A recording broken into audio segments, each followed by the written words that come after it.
तो अभी हम लोग पढ़ेंगे जैसे आर्थराइटिस, सब तरह के आर्थराइटिस पढ़ेंगे, जैसे भी इन्फ्लेमेटरी डिसऑर्डर्स हैं वो सारे देखेंगे। सबसे पहले हम लोग पढ़ना शुरू करते हैं रूमेटॉइड आर्थराइटिस। रूमेटॉइड आर्थराइटिस क्या है? रूमेटॉइड आर्थराइटिस देखते हैं। रूमेटॉइड आर्थराइटिस क्या है? क्रॉनिक, लंबे समय तक चलने वाला, non suppurative, chronic non suppurative polyarthritis. Chronic non suppurative polyarthritis लंबे समय तक चलेगा परंतु फिर भी पस नहीं बनेगी, फिर भी पस नहीं बनेगी। Fine. Polyarthritis of unknown etiology. Unknown etiology कैसे होता है अभी तक कुछ क्लियर नहीं पता, कुछ क्लियर नहीं पता। हालांकि इसमें क्या देखी गई है? Genetic pre disposition. Genetic pre disposition कैसे देखी गई है? बिकॉज ये एसोसिएटेड है किसके साथ? HLA DR1 HLA DRW4 के साथ, DRW4 के साथ। कुछ वायरस भी एसोसिएटेड है जैसे Epstein Barr virus, Epstein Barr virus. लेकिन अभी तक कुछ भी क्लियर नहीं है, अभी तक कुछ भी क्लियर नहीं है। फाइन, कि क्या कारण है, कैसे है। तो ये ज्यादा करके किसको अफेक्ट करता है? ये अफेक्ट करता है फीमेल्स को, अफेक्ट करता है फीमेल्स को। फाइन, कैसी बीमारी है? ये बीमारी है ऑटो इम्यून। अपनी ही बॉडी के किसी पार्ट के अगेंस्ट बॉडी क्या बना देती है? एंटीबॉडी। क्या बना देती है? एंटीबॉडी। फीमेल्स। और एज ग्रुप कौन सा है? एज ग्रुप 20 से लेके 50 साल तक की फीमेल्स में से किसी को भी ये अफेक्ट कर सकता है, किसी को भी अफेक्ट कर सकता है। राइट। होता क्या है मेनली इसमें? मैंने क्या बताया? ऑटो इम्यून बीमारी है, ऑटो इम्यून बीमारी है। ऑटो इम्यून बीमारी है तो इसमें क्या होगा? एक एंटीबॉडी बनती है जिसको हम बुलाते हैं RA factor. RA factor. Fine. RA factor क्या है? IgM, मतलब अभी अभी बनी IgM antibody against FC portion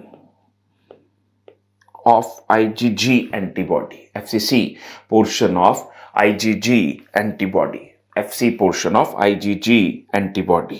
fine. अब क्या हुआ? अब देखो, ये हो गई एंटीबॉडी, राइट? ये हो गया एंटीजन जिसके अगेंस्ट एंटीबॉडी बनी है। सो होता क्या है पैथोलॉजी में? क्या होता है कि antigen antibody complexes, antigen antibody complexes are formed. भाई जहां एंटीजन और एंटीबॉडी आपस में टकराएंगे वहां क्या होगी? Inflammation. Fine. Antigen antibody complexes are formed. इसको हम क्या बुलाएंगे? इनको हम बोलेंगे इम्यून कॉम्प्लेक्सेस। Immune complexes. तो ये क्या करते हैं? फाइन। सो दे इंसाइट इन्फ्लेमेशन, दे इंसाइट इन्फ्लेमेशन। जगह जगह जाके ये इन्फ्लेमेशन, सूजन करने लगते हैं, इन्फ्लेमेशन और सूजन करने लगते हैं। राइट। अब इसमें ये कैसा आर्थराइटिस है? किस तरह, कैसे ये आर्थराइटिस कॉज करता है? पहले ये जॉइंट्स के अंदर जाएगा, जॉइंट्स के अंदर जाके सबसे पहले कॉज करेगा साइनोवाइटिस। साइनोवियल मेम्ब्रेन जो है वो इन्फ्लेम हो जाएगी, साइनोवियल मेम्ब्रेन इन्फ्लेम हो जाएगी। साइनोवाइटिस करने के बाद ये आर्टिकुलर कार्टिलेज को इन्फ्लेम करने लगेगा और धीरे धीरे पूरे कार्टिलेज को डिस्ट्रॉय कर देगा, पूरे कार्टिलेज को डिस्ट्रॉय कर देगा। इसके अलावा जितनी भी आसपास नर्व्स हैं, टेंडन है, लिगामेंट है, जॉइंट का कैप्सूल है, सब कुछ, every structure is inflamed, every structure is inflamed. अब इसका पैटर्न कैसा है? पैटर्न कैसा है? पैटर्न ऐसा है कि सिमेट्रिकल पॉलीआर्थराइटिस है, सिमेट्रिकल पॉलीआर्थराइटिस। सिमेट्रिकल, अगर लेफ्ट हैंड की रिस्ट इन्फ्लेम्ड है तो राइट हैंड की भी इन्फ्लेम्ड होगी। अगर राइट हैंड की फिंगर्स इन्वॉल्व हैं तो लेफ्ट हैंड की भी फिंगर्स इन्वॉल्व होंगी, फिंगर उसकी इन्वॉल्व होंगी, राइट। ये चीज का ध्यान रखना है। देखिए कुछ ऐसा नजर आएगा।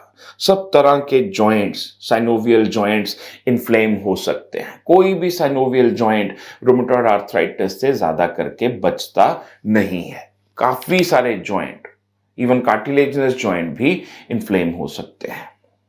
ये नॉर्मल जॉइंट है। और इधर देखिए, जब ये जॉइंट इन्फ्लेम हो गया, क्या देखने वाली चीज है इसमें कि सब तरह के स्ट्रक्चर इन्फ्लेम्ड होंगे। कोई भी स्ट्रक्चर जॉइंट के आसपास बच नहीं पाएगा। भाई कहीं पे आग लगी हुई है अगर, तो ऐसा थोड़ी ना है कि आसपास वाले घर सेफ रहेंगे, हो सकता है वहां पे भी आग का असर पहुंच जाए। तो अगर साइनोवियन इन्फ्लेम्ड है, कार्टिलेज इन्फ्लेम्ड है, तो बाहर के टेंडन्स वगैरह कैसे बच पाते हैं, ये बहुत इंपॉर्टेंट है। ध्यान रखिए कि लिगामेंट और टेंडन इन्फ्लेम होते हैं। आगे चल के इसका दोबारा जिक्र आएगा। मेन पैथोलॉजी में इसके होता क्या है कि जो इम्यून कॉम्प्लेक्सेस हैं, इम्यून कॉम्प्लेक्सेस यानी कि एंटीजन और एंटीबॉडी एक दूसरे से जब मिलते हैं, वो आके क्या करते हैं, साइनोवियम में भरी हो जाते हैं। साइनोवियम जो बिल्कुल नॉर्मल थी, अब क्या हो गई, उससे इन्फ्लामेशन के बाद क्या बन जाता है, पैनस। इन्फ्लामेशन से क्या बन जाएगा, पैनस, राइट। नाउ अब इसमें देखते हैं कौन कौन से जॉइंट इन्फ्लेम होते हैं। So most commonly involve joint क्या है, मेटाकार्पो फेलेंजियल जॉइंट, फाइन। और क्या है, प्रॉक्सिमल, ये वाला जी, ये proximal interphalangeal joint, wrist joint, बड़े joint, hip joint, elbow joint, knee joint, ये होते हैं इन्वॉल्व, थोड़े से कम होते हैं, फाइन। रिस्ट जॉइंट, यहां एक चीज का ध्यान रखना है, distal interphalangeal joint is not involved by inflammation. Distal interphalangeal joint में इन्फ्लामेशन नहीं होती, राइट। अब आगे देखना है हमें कि लेस कॉमनली और कौन से जॉइंट इन्फ्लेम होते हैं। लेस कॉमनली देखना है कौन से जॉइंट इन्फ्लेम होते हैं। एक तो आपको बताया था कि जितने भी बड़े जॉइंट हैं, जैसे कि हमारा हिप जॉइंट, फाइन, जैसे कि हमारा टेम्पोरो मैंडिबुलर जॉइंट, ये वाला।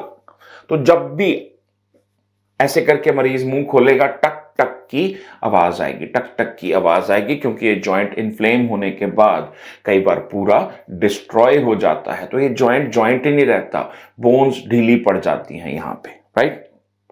ये बोन्स बिल्कुल ढीली पड़ जाती हैं।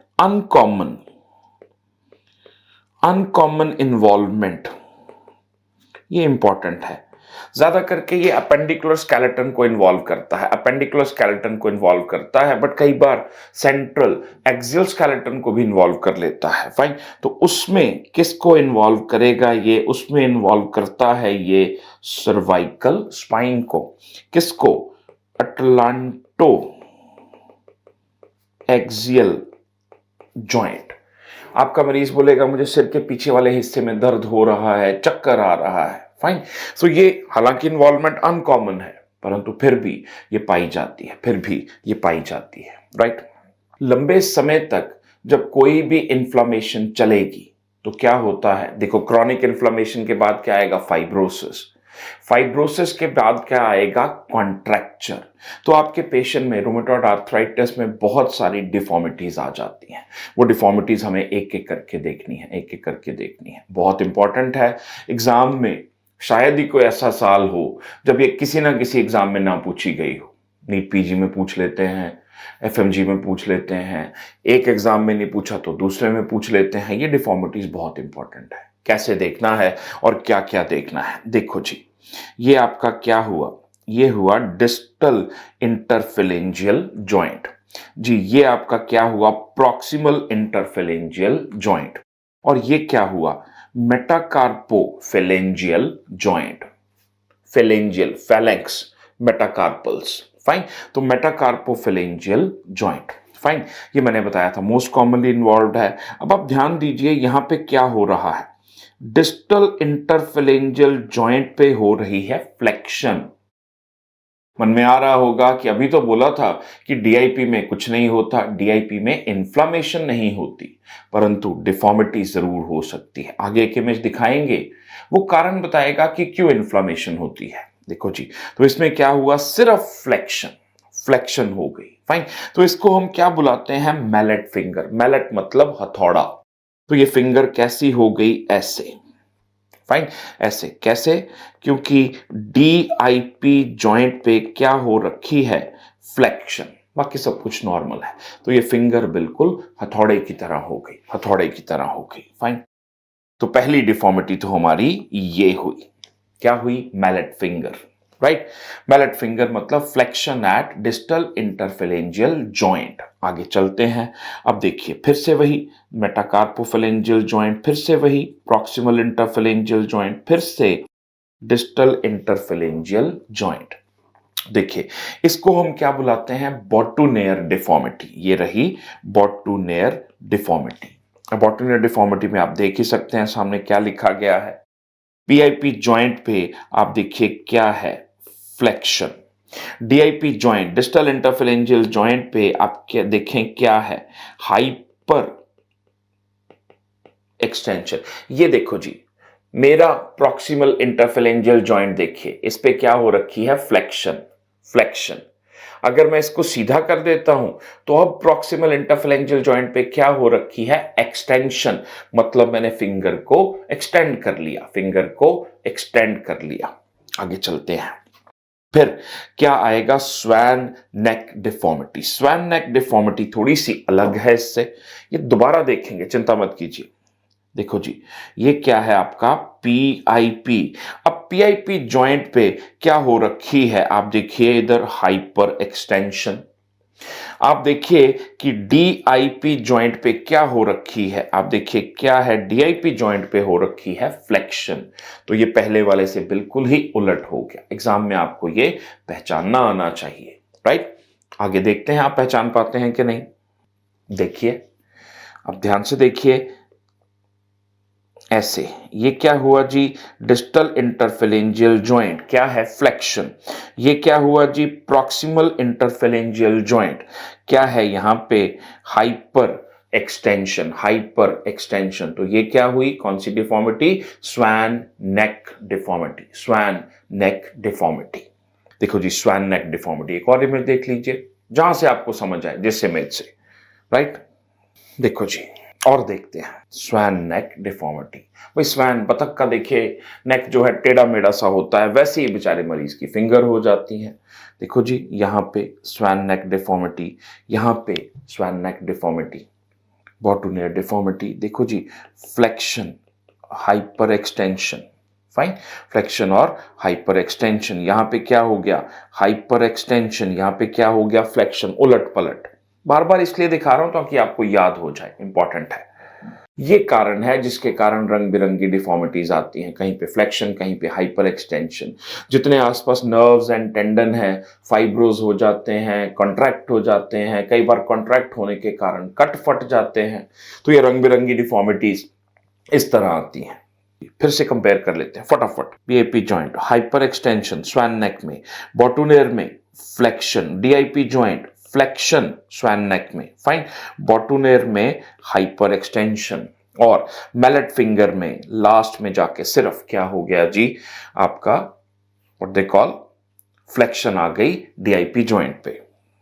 यही चीज, मैलेट फिंगर जैसी चीज अगर पैर में होती है तो उसको हम क्या बुलाते हैं, उसको हम बुलाते हैं हैमर टो। हैमर टो, हथौड़े जैसा हो जाएगा पैर का उंगली। ये क्या है, हिच हाइकर थंब, जैसे कोई लिफ्ट मांगने की कोशिश कर रहा है, इसको हम क्या बुलाते हैं, Z deformity of thumb. X ray पे ये ऐसी नजर आती है, एक्सरे पे ये ऐसी नजर आती है, देखिए ऐसे, जैसे कोई लिफ्ट मांगने की कोशिश कर रहा है, hitch hiker thumb. Hitch hiker मतलब जो लिफ्ट मांगने वाला हो। इसको कभी भी आपने जेड डिफॉर्मिटी ऑफ रिस्ट्स के साथ कंफ्यूज नहीं करना। जेड डिफॉर्मिटी ऑफ थंब एक अलग चीज है, जेड डिफॉर्मिटी ऑफ रिस्ट एक अलग चीज है। देखो जेड डिफॉर्मिटी ऑफ रिस्ट में क्या है, यहां पे देखिए रिस्ट चली गई है रेडियस की ओर, ये बोन है रेडियस, ये बोन है अल्ना, और फिंगर्स चली गई हैं अल्ना की ओर। फाइन, तो ये आपका क्या है, this is Z deformity of the wrist joint. ये थंब की जेड डिफॉर्मिटी से थोड़ी सी अलग है, थंब की जेड डिफॉर्मिटी से थोड़ी सी अलग है, राइट। अच्छा, इसमें और क्या नजर आते हैं, rheumatoid nodules, rheumatoid nodule. Fine, so rheumatoid nodule वैसे ही बनते हैं, इम्यून कॉम्प्लेक्सेस स्किन के नीचे आके जमा हो जाते हैं। फाइन, और देखिए, देखो जी, रूमेटॉइड नोड्यूल्स ऐसे जमा हो जाते हैं, right.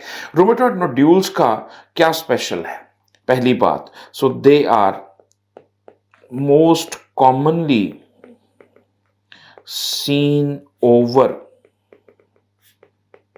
ओलेक्रेनॉन, seen over olecranon. Fine, otherwise कहां पे नजर आते हैं, they are seen over the extensor surfaces of the body, extensor surfaces. फिर से वो वाली इमेज देखते हैं, देखो एक्सटेंसर सर्फेसेस, ये जो मेरा हाथ का ये वाला हिस्सा है that is the flexor surface, ये वाला हिस्सा that is the extensor surface, ये वाला एक्सटेंसर, ये वाला फ्लेक्सर, तो ये कहां नजर आएंगे, एक्सटेंसर सरफेस पे। अच्छा, दूसरा एक चीज और है, रूमेटॉइड आर्थराइटिस ऐसी बीमारी है वैक्सिंग एंड वेनिंग। कभी मरीज की हालत बहुत खराब है, कभी मरीज की हालत ठीक है, खराब है, ठीक है, खराब है, ठीक है, ऐसे चलता रहता है सारी उम्र। देखिए कैसे रूमेटॉइड आर्थराइटिस मान लीजिए शुरू हुआ, बीमारी बढ़ रही है, उसको हम लोग क्या बोलते हैं, वैक्सिंग, बढ़ रही है। बीमारी खत्म हो रही है, उसको क्या बोलते हैं, वेनिंग। ऐसे बीमारी कभी बढ़ेगी, कभी कम हो जाएगी। फाइन, अब एक चीज ये है कि जब बीमारी अपने चरम पे है, जब बीमारी अपने पीक पे है, fine, so when the disease is at the peak you will get to see rheumatoid nodule. तो क्या लिखने का मतलब है, यही लिख लेते हैं that they correlate well with the disease severity. अगर बीमारी तेज है तो रूमेटॉइड नोड्यूल्स प्रेजेंट होंगे। रेयरली इसमें क्या नजर आता है, पियानो की साइन, पियानो की साइन। फाइन, अब देखिए यहां पे कौन सी बोन है, रेडियस, यहां पे कौन सी बोन है, अल्ना। तो नॉर्मली इन दोनों के बीच में एक फाइब्रस जॉइंट होता है, बट वो फाइब्रस जॉइंट इसमें टोटली डिस्ट्रॉय हो जाता है।